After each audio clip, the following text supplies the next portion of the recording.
नमस्कार मित्रांनो, प्रेमाची गोष्ट ह्या मालिकेच्या आजच्या भागामध्ये आपण पाहणार आहोत. तसे मागे ब्रश कर म्हणून धावत असते ते की चला ब्रश करून घ्या, काल रात्रीही ब्रश केला नाही. ब्रश कर तोपर्यंत मी फोन चार्जिंगला लावून एवढ्यात इंद्रा येते. अगं माझी चिंबोरी, अगं माझी चिंबोरी म्हणत. ते हा बघ मी तुझ्यासाठी लाडू आणला, तो खा म्हणजे तुला ताकद येईल. तसईला आवाज दे, ब्रश करून झाला का? तसई इंद्राला म्हणते नको मला लाडू, मी नंतर खाईल. तेव्हा इंद्राला राग येतो. इंद्रा म्हणते तुला कुणी सांगितलंय का माझ्या हातचं खायचं नाही? तुझ्या मुक्ताईनं सांगितलंय का? तिची खूप रागात बोलत असते. सारखं मुक्ताई मुक्ताई चालत असते. मुक्ताई दात काढायला जाते तेव्हा मीच सांभाळते ना तुला, मुक्ताई मुक्ताई करत राहते. ताई देखील इंद्राला वैतागत म्हणते अगं आजी तू असं वागते म्हणून मला तुझा राग येतो, अशी बोलायचं नाहीये. मुक्ताई येते आणि ती सईचं बोलणं ऐकते. देखील सईला ओरडत म्हणते काय चाललंय तुझं, हे मोठ्यांशी असं बोलतात का? मी तुला असं शिकवलंय का? सईवर ओरडत असता बापू येतात.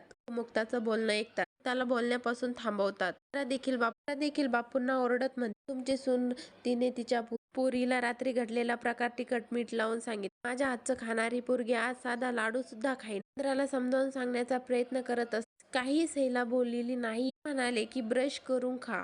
म्हणते वा सुनबाई, मीही कधीतरी सून होते आणि तूही कधीतरी सासू होणार आहे. बोलून तू सगळ्यांना घोळात घेते हे मला काही कळत नाही. इंद्राला बोलण्यापासून थांबवत असते. बापूंना बिनपगारी वकील बोलले अजून सुनेची बाजू कशी काय नाही घेतली असते. स्वातीची जरा काय मदत केली तर स्वाती तिची फॅनच झाली. माझा जावई देखील तिचा फॅन झाला. माझा पोरगा माझ्या पुढे कधी बोलत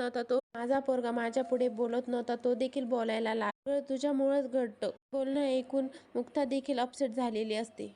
मध्ये आपण पाहणार आहोत स्वतः मुक्तासाठी जेवण बनवतो. जेवण मुक्ताला देखील खूप आवडतं. सागर, मुक्ता, सई यांचा फोटो मिहिका काढते आणि सावनीला पाठवते. सावनीचा जळफळाट होतो. डेली अपडेट पाहण्यासाठी रंग ह्या चॅनलला सबस्क्राईब करा.